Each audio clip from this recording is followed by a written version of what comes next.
आज आपण खूप सोपी आणि झटपट बनणारी वाटाणा शेंगा फ्राय बनवणार आहोत. सर्वात आधी हिरव्या वाटाण्याच्या शेंगा 2 वेळा स्वच्छ पाण्याने धुवून घेतल्या.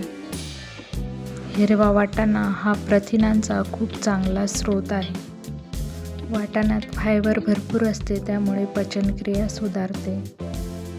आता ह्या वाटाण्याच्या शेंगा हलक्या हाताने सोलून घ्यायच्या आहेत. या सीझनमध्ये मिळणारे वाटाणे चवीला गोड आणि खूप पौष्टिक असतात. ऑफ सीझनमध्ये मिळणारे वाटाणे हे बहुतेक वेळा स्टोअर केलेले किंवा फ्रोझन असतात. शेंगा सोलून त्यामध्ये कीड आहे का किंवा खराब वाटाण्याचे दाणे आहेत का हे व्यवस्थित नीट चेक करून घ्यायचं.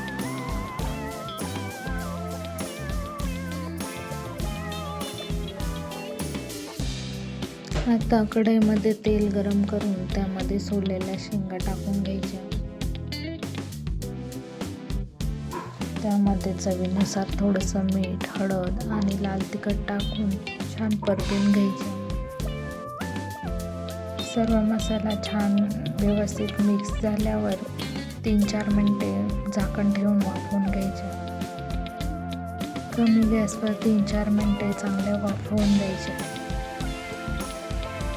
अशा प्रकारे वाटाणे मऊ झाले की आपल्या शेंगा खाण्यासाठी रेडी. हिरवा वाटाण्यात प्रथिने भरपूर असतात, त्यामुळे शरीराची वाढ, स्नायू मजबूत होणे यासाठी ते मदत करतात.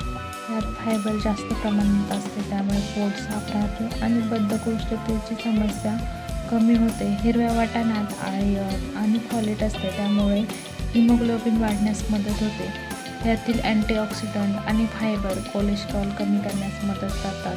व्हिटॅमिन ए आणि इतर पोषक घटक डोळ्यांच्या आरोग्यासाठी चांगले असतात. वजन नियंत्रणासाठी उपयुक्त आहेत वाटाणे. कॅलरी कमी आणि फायबर जास्त असल्यामुळे पोट भरल्यासारखं वाटतं आणि वजन नियंत्रणात राहायला मदत होते. हिरवे वाटाणे शिजवून, उकडून किंवा हलके फ्राय करून खाणे अधिक फायदेशीर असते.